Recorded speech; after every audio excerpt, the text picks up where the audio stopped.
I'm Leah Lane, an award-winning travel writer and author of Places I Remember, Tales, Truths, Delights from 100 Countries. On this podcast, we share conversations with travelers about fascinating destinations and memorable experiences around the world. I have a glamorous, creative friend named Alexa Rossy. We both grew up in Miami Beach, and her new book, Showering with the Alligators, is about her travels around America in a recreational vehicle. It's filled with wry and witty observations of Americana, the places and people of many parts of the South, Midwest, and West. Welcome, Alexa, to Places I Remember.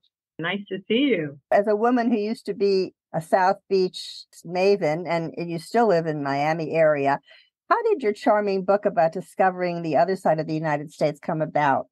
I met a man, and he convinced me to go in an RV with him. I had recently been widowed, and I thought, you know what? Life is short. I'm going to give it a try. So off we went.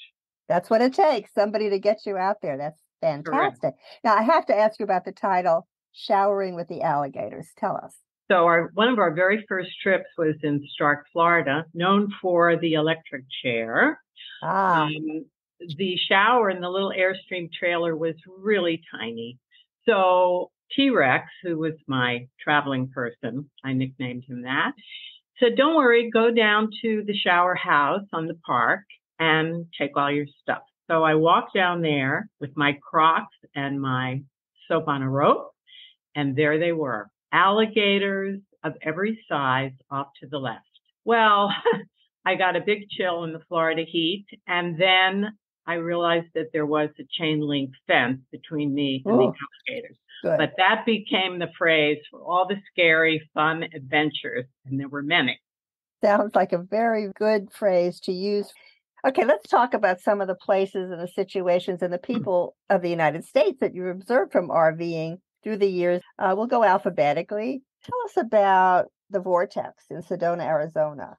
Sedona is called the spiritual center of the United States. And the vortexes are swirling things that could be in your wine glass, could be in your swimming pool. But in this case, it's in the beautiful, beautiful mountains and flatlands of Sedona. So we picked a vortex to sit in and get a spiritual uplifting. I'm not sure it worked for us, but hundreds and thousands of people go there. Intuitives, healers, celebrities, actors, actresses. It's a gorgeous place. And I will tell you that it said that when God created the earth, he or she decided they would live in Sedona. Well, those red rocks are beautiful, whether you see the vortex or feel it or not. Let's go to Colorado. You went to the Rubber Duck Derby. Tell us about that. Well, that was in Aspen. And so you see a lot of very upscale people making complete fools of themselves with little rubber duck bath toys. Each duck costs $5. They're all numbered, and they dump them into the Rio Grande River. It's not the big Rio Grande, and then everybody gathers along the river to see whose duck is coming in first. The winner gets $1 million. Now, what? This was a few years, yes, you heard me. So a few years back, maybe now, inflation has upped the ante. Oh, my goodness. But picture a waterway covered in yellow rubber ducks. I would imagine. And they were all wearing sunglasses. The ducks or the people? Yes, the ducks. Oh, my gosh. Well, that's something I guess I would like to see. It reminds me of You definitely would. It's an annual event. Oh, wow. Very interesting. Let's go to mermaids in Florida at Weeki Wachee Springs. Okay. So mermaids in Florida, one of the last of the old Florida attractions. The day we went, they had brought in the mermaids from the 1950s and 60s. And of course, they were a little older, but they performed just like they were 18 years old, flashing their tails. And then they brought in the new one. And honestly, I reverted to being 5 years old, watching a huge tank of bubbles and sparkles, and definitely something to It reminds me of the actress Esther Williams from the 40s and 50s. Yes. Yeah. It's a wonderful old-fashioned place, I know, in Florida. When you go to these things, where do you stay? We have a big, thick directory of every RV park in the United States that's been rated. So we look ahead to see where we might be at the end of the day, and then we call up one of the parks and we ask them for a space. Most times we get it. And if not, if all else fails, you can sleep in the parking lot of a Walmart for free. Yeah, I heard that. Mm-hmm. That's still going on, right? Yeah. Yeah. So I did an episode with a man who was also an RV expert. He said there are lots of clubs now where you can go stay at golf courses and country clubs and kind of upscale places as well. If you join the club, they'll allow that. So there's a variety of levels. I know that. Yes, every kind of level, as long as you're out there and having fun. Exactly. Now, you were in an Airstream. Tell us about that. The first one was an Airstream, and it's just the most precious retro little piece of equipment. We did end up going to a place where they make the Airstream. It's in Ohio, and it's very interesting. They take such pride. Only one crew works on one Airstream. They do not switch off employees because when they finish and every little rivet and bolt, they can sit back and say, look, we made this one. Do they sign them like a work of art? I looked. But they might. But no. It's called Jackson Center. And I said that if any alien ever came to the United States, they would think they landed in home territory because all the little shiny things are lined up. That's funny.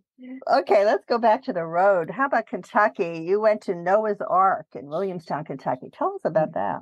Okay, well, we were in North Carolina. It was raining. And I said, boy, we could use an ark. And someone said, oh, there is one in Williamstown, Kentucky.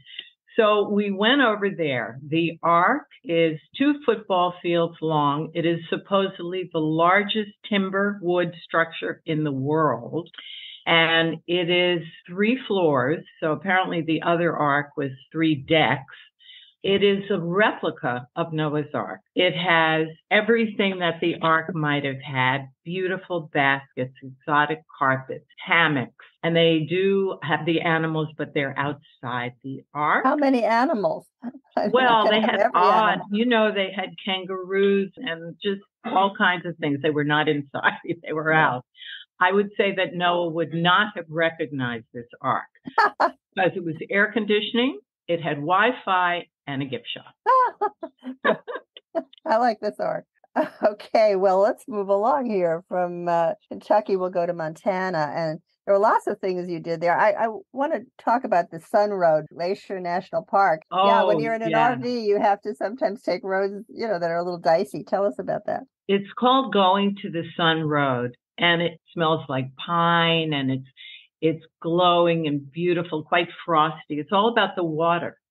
The first day we went was nasty and freezing, and we had to go back the second day, and we got the Chamber of Commerce day. It's about 50 miles on the motorcycle. Oh, my goodness. In the RV. You had a motorcycle as well. So, yeah. Oh, yes. Yes, we did. You like that? I did. Yes. I got to like safe. I feel safe on it because T-Rex is a career pilot and he's very careful and no problem. But it's fun on the bike. Yeah. And it's so beautiful that you forget that you could, fall off the glacier at any moment. Right. That's the way to do it. Forget all those things. Part of the great thing about traveling like this is you get to meet people. There are a couple of people in Montana that when I was reading your book, I was struck with. There's Martha, who raises worms. Tell us about her. Oh, Martha. Martha raised red wiggler worms, which I'd never heard of. And apparently they are the worms that we use to eat garbage. They love bacteria. They send them to coffee plantations because the coffee grows in 2 years instead of 3. Martha also told me that the worms are bisexual, so they're all completely dateable. Was Martha dateable? I didn't want to think about that. Okay. Well, we'll go from there. There's also Bob Wilson. You met a very interesting man in Deer Lodge, Montana. Tell us about him. We had toured the Montana State Prison, which was quite a foreboding, dark, depressing place. But across the street, there was a prison gift shop. And one of the officials in the Montana government had decided they wanted an inmate to run it. So this gentleman was picked out of several thousand other prisoners. He was exemplary. Anyway, we didn't really know much about it. We just went to the gift shop. So I told him we had just toured the prison. He told me he had been living there for, gosh, I don't know how many years. He was an accomplice to a murder. So it's the first time I had spoken with that kind of person. Well, that you know of. He was completely delightful, and the door is wide open. He has a phone, but it can only call the prison. He was quite shy, and he said when he started his job, the money looked so different because he hadn't seen it in 20 years. He was afraid to talk to people. But anyway, he's been there. So we bought a lot of beautiful things made by the prisoners, and the money goes toward their canteens or their family support. Yeah, that's what's so great about travel. You meet people you otherwise obviously would never. And you never know. Right, exactly. Let's talk about New Mexico. You mentioned aliens from another planet. How about Roswell, New Mexico, and the UFO convention? No, well, I'm lucky I'm still here. We heard that they were having their annual UFO convention. So we went to Roswell, and Roswell is an out-of-this-world place. You know the great story about something falling from the sky many, many years ago, and they thought it was a UFO, and that's how Roswell became famous. So they do it up big. They have a parade. Walmart has a big float. It says, "We've come to shop." The motels say, "Come crash with us." And it goes on and on. People are dressed up in neon, and they have a museum with little mummy aliens. And they even have a panel of people who have been abducted and come back to talk about it. But they're usually from the same kind of place. I don't know what that is, but they're usually in a rural area where, not many city people say that, but that's fascinating. Yes, and I did want to tell you that all the light poles in Roswell have alien heads on the top of them. Something I never would have known. Let's go to North Carolina, and there are a couple of things there that fascinated me from your book. One was the beauty pageant that you visited. Well, in Bakersville, North Carolina, they have an annual rhododendron festival. The rhododendron is a beautiful pink flower, and that time of year, it covers everything. It looks like a pink blanket. So we went over there to see the flowers and then found out that there would be a rhododendron queen crowned that very night in the high school. This is big. So we bought a $5 ticket. We found a great seat next to the runway. Craig was horrified that he had to sit through a beauty pageant. I'll bet. And then it began. And the girls came out one by one, each one so pretty, poised, nervous, wobbling in their high heels. They had to do a gown. They had to do bathing suit. He started to less squirm than he was before. Right. T-Rex, and then he started to pick out who he thought would win. And these girls get scholarships. They are encouraged to live their life's dream. And you know what I say now is they realize they could be president of the United States or just the best damn manicurist in North Carolina. Right. Whatever works. Fascinating. Now, another thing I loved with women is the roller derby. That's something from the 1940s and 50s, way, way back. Tell us what's going on now with the roller derby. Well, that roller derby was in Asheville, North Carolina, and picture Sail Day at Loman. The women are, well, here it is. The rules are you roll in a pack on roller skates. The idea is to get in front of the pack, and they all have to have a killer instinct, but they have something else going for them, which are their risque uniforms, and they have very raunchy nicknames. So in between the fishnets and the tube tops, you've got Sofonda giving stitches, or Rigor Morticia, and so on and so on. The rules say don't push, don't shove, don't pull. They all pushed, shoved, and pulled. That's right. That's why the rules were made. Very interesting combination of beauty pageants and roller derbies. I love it. Let's go to South Dakota and some of your experiences there. I know you went to Mount Rushmore and you visited some hot springs, but the thing that I was most interested in was Bike Week at Sturgis, South Dakota. Tell us about Bike Week. Well, picture 500,000 motorcycles cruising around. Most of them are Harleys. Some of the guys come from Europe. This is a big deal. And my feeling is it's their one chance to get away from whatever it is they do in real life and it's a mixed bag. So we went on the BMW, which was a novelty. It's a beautiful, beautiful area. And, one day we took a ride over to Wyoming to see the Devil's Tower. Do you remember that? Yes, from the movie. Yes, Close Encounters. The bikers, some of them are very scary. Tattoos, do-rags, fringes, chains. They want you to take your clothes off, which I did not do. For a string of beads, they have to do better than that. Right. But when I did talk to some of the scarier ones, one was a sculptor. Many of them were lawyers, dentists. It doesn't matter. It's just their time out to have a great, great week. Very interesting. Again, meeting people and finding out things as you go on the road, which is what we love about travel. Texas, you went to the LBJ Ranch, the Lyndon Baines Johnson Ranch. Tell us a little about that. Well, it's near the hill country, which is so beautiful in Texas. Texas Rangers were out there. Regardless of your political views, LBJ had a very, very interesting personality, and as big and bold as he was, the ranch was what they called their heart place. And it's acres and acres. And after he died, they donated it so anybody can come in. But you can go through the house. You can see the hideous shag carpeting. There were telephones in every room. There were televisions. But it's free range. So when you drive through the property, there could be a horse, there could be a cow, there could be a deer scampering in front of you.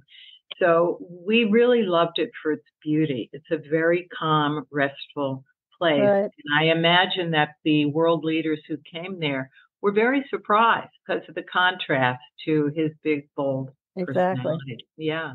Well, let's go to Utah. I know you went to hear the Mormon Tabernacle Choir in Salt Lake City, but you also floated in the Great Salt Lake. Can you still float? Is there enough water in there to float? Because I know with climate change, it's getting to be a problem. I'm not sure. This was a few years back, but you clearly can float. You don't think so. And then all of a sudden you're sitting there with an invisible chair. So I was so glad that I had that experience. And then, of course, when you get out, you have enough salt on you to make 100,000 meals. Yeah, fun to do. The area of Utah, I just have to mention, the canyon area is one of the most beautiful places in America. I'm sure you drove through them. I know from the book. Did you have a favorite canyon? Can't have a favorite. It's like your children. With each turn, you go, oh, God, look at this one. Look at this one. It's exceptional. It is. Obviously, you learned lots of things on the road. One of the things I learned is that people are people. And status is universal, but it's just the symbols. In Iowa, it could be somebody's corn crop. And in Miami Beach, well, flash and bling. A Lamborghini. Right. Well, the name of the podcast is Places I Remember. So, Alexa, out of all your stories and all your experiences, can you share one favorite with us to end it? Well, for me, I love meeting different people. And so it was the serendipitous meeting with a woman in a shoe store in Miami, Florida. We just had an instant connection. Turned out she was from Kentucky, and we exchanged names and addresses. So when we were leaving Jackson Center, Ohio, I looked at the map and I went, oh, there's Kentucky. I'm going to call this lady. And T-Rex said, you are going to call a lady you met one time in a shoe store? I don't believe it. Well, I'm not traveling with Ann Landers. Anyway, I called her. She was delighted. She had this syrupy Southern accent. She invited us to their beautiful ranch with racehorses, which is why she was in Miami to begin with, running at Gulfstream. They were the most lovely couple. She had won many trophies riding horses. He had been a banker. They were very, very down to earth. We became lifelong friends. And they are now gone. I get a little emotional. But I was able to contact their son, who now has my book, and gave me permission to use their names, which I don't have to. But meeting people, that's it. That's it for me. It's my favorite thing. Absolutely. I've been doing many episodes. We're almost at 100 now. And so many times the ending memory is about people, no matter where in the world. No matter how glamorous or how beautiful the scenery, it's the people that matter to so many of us. So thank you for sharing that. It's very touching. And thank you so very much, Alexa Rossy. You're the author of the charming, funny memoir of your RV adventures in the U.S. Keep on going out there and sleeping with the alligators. Thank you so much, Leah. Aren't we lucky that we get to go? Yeah.